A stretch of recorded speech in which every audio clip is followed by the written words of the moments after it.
asked you to predict what that crazy thing would take place in the season finale of And Just Like That. You voted that an aged hologram of Samantha would appear and steal Seema's new love interest. Let's see how that compares to the actual finale they chose. Spoiler alert, it's less good. We open the episode up with Carrie, Che, and Jackie doing their podcast. My husband died.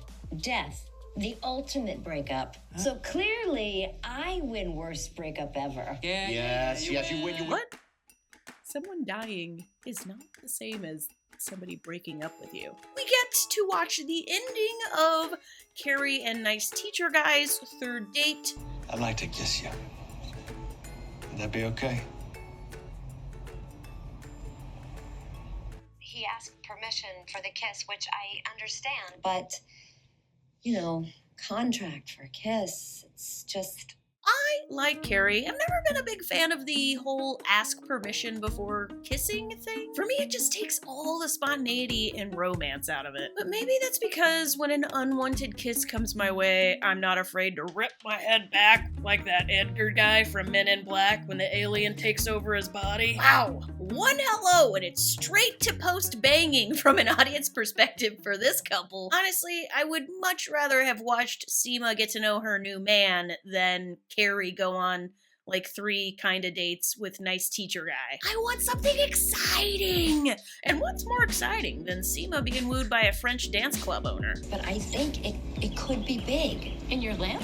No, coming through my lamp. Well, since I don't give a about Carrie and Big, can we talk about this suddenly appearing wig on Cynthia Nixon during this scene? I realize at the end of this episode, Miranda will dye her hair back red, but they should have already had this scene filmed as far as if they were able to schedule out, the way they were going to shoot the show. So I don't know, it just stood out to me. Since when do you believe in the afterlife? I thought we were on the same page about this. Yes, we were, but in light of recent events, I've changed my vote to undecided. This is classic Miranda, pushing Carrie on her beliefs about the afterlife. But classic Miranda could be quite the It's like, I think it's pretty obvious why somebody who just lost the love of their life might change their mind on the whole heaven concept. Although I kind of enjoyed seeing classic Miranda suddenly appear with her wig in this scene. Oh my god, it's the re-emergence of "you'll never see my body, but I'll definitely keep texting you, Samantha." For the life of me, I cannot understand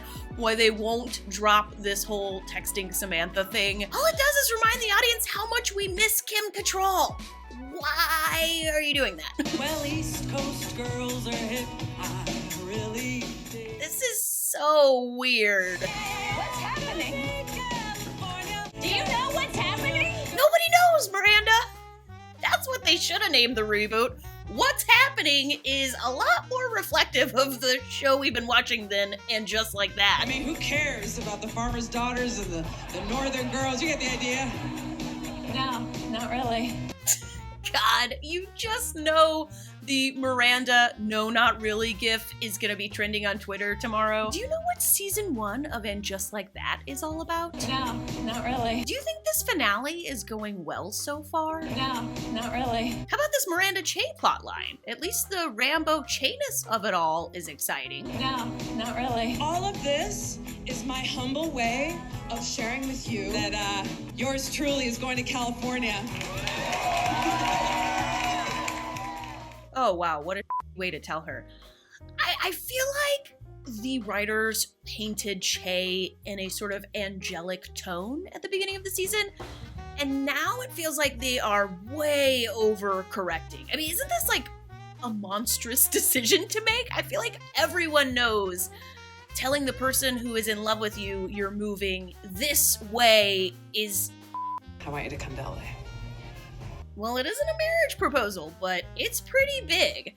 Che has officially invited Miranda to move to LA with them. One of the things I found interesting on the Writers' Room podcast is they said that all season long they felt the scripts had been inching towards a Miranda Che breakup, and then they changed their minds and decided to keep the two of them together, which is crazy! What?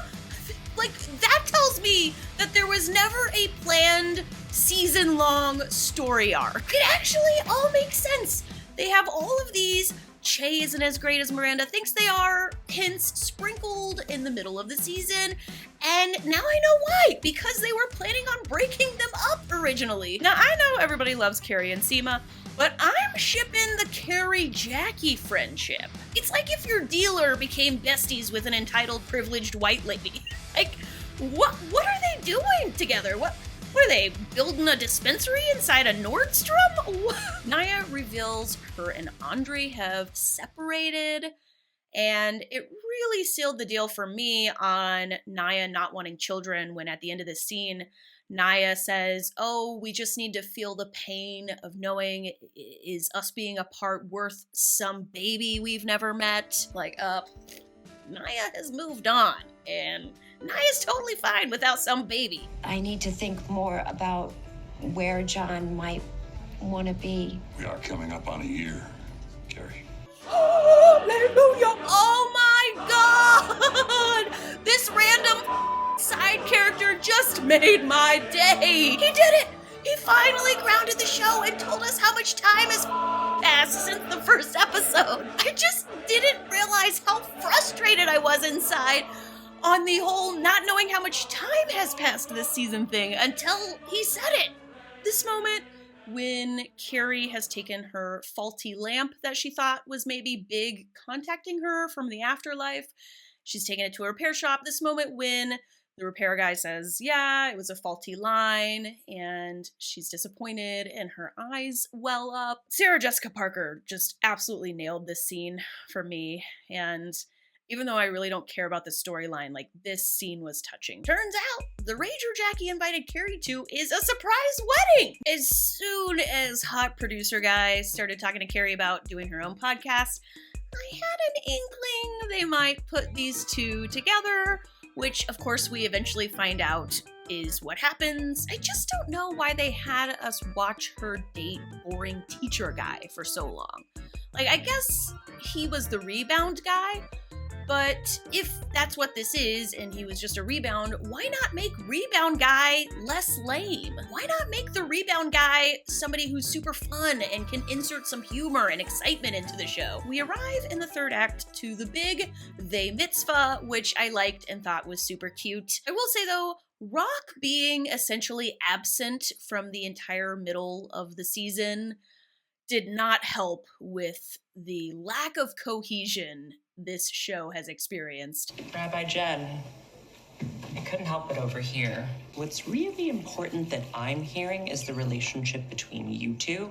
And believe me, I see this a lot. As a rabbi, as a woman, as a friend, it gets... I didn't really get the rabbi eavesdropping and then offering unsolicited advice bathroom scene. I don't want to be labeled as anything. Not as a girl, or boy, a Jew, Christian, Muslim, or even a New Yorker. What? When Harry and Charlotte gasped at Rock declaring they no longer want to be labeled as anything, even a New Yorker, like, that was hilarious. It's a very relevant topic for the times we're living in. Charlotte ending up getting they mitzvahed instead of Rock was a really fun way to wrap up that conflict. It's just like, the writers are capable of creating conflict, tension, and resolution. I just don't get what they were doing the whole rest of the season.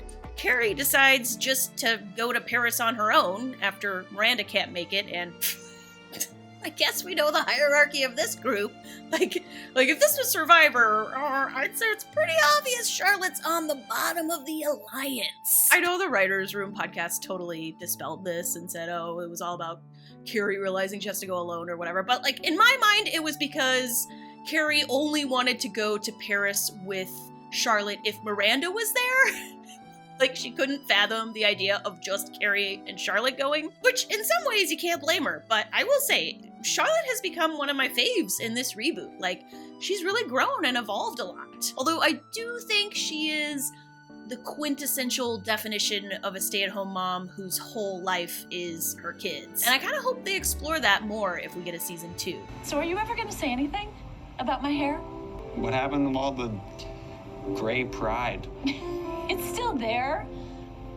I just felt like changing it up again. I know they're trying to show Miranda's agency and new direction and on board with change and la la la, but bad move, Miranda.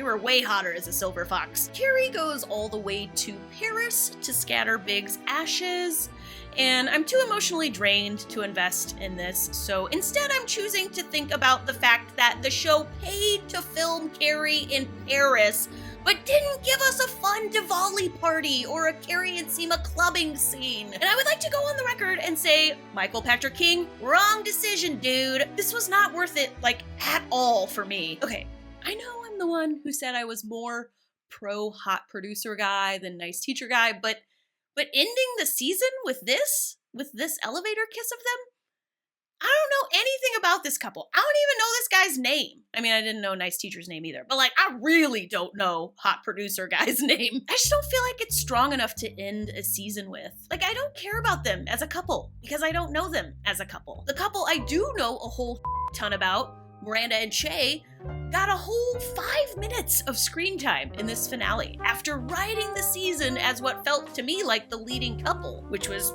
another confusing aspect of this finale, frankly. My thoughts on this season finale as an episode are that it was very anticlimactic. It was like after they let the air out of the Miranda going to Cleveland to see Che plotline, they just never really got any tension back. Everything felt kind of random and nonsensical, which apparently, at least partly, was on purpose. In the writer's room pod, MPK stated that he wanted the Che singing scene to feel odd. And it did.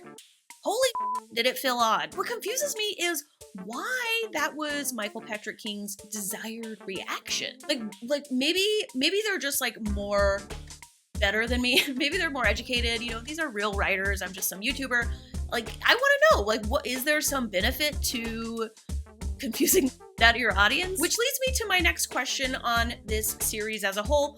What's with all the misdirects? I understand not wanting your show to be predictable. Predictable means boring. But at one point in the podcast, Michael Patrick King says that they purposefully wanted to trick the audience into thinking Miranda was going to break up with Che and choose herself. I just feel like, why are they putting so much focus on a misdirect? I get why they do it on Survivor, a show where if everybody knows who's winning going into the finale, like, why watch the finale? But with something like And Just Like That, this is not a mystery thriller.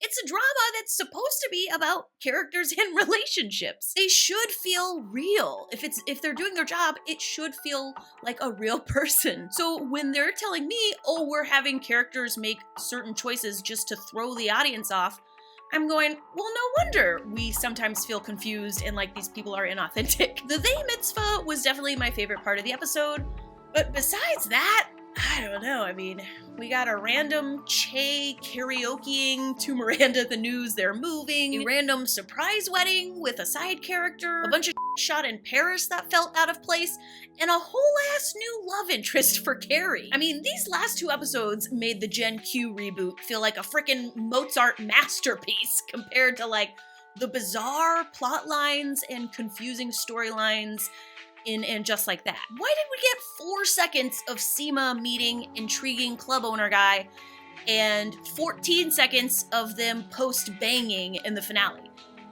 What was the purpose of that? Like, what was the point of those tiny scenes? I don't think they care about Seema or Seema's storylines. I know I was like kind of joking in the community post I made where I polled you guys on what you thought would happen in tonight's episode, but at this point I'm kind of serious. They should have just hologrammed Samantha into the show.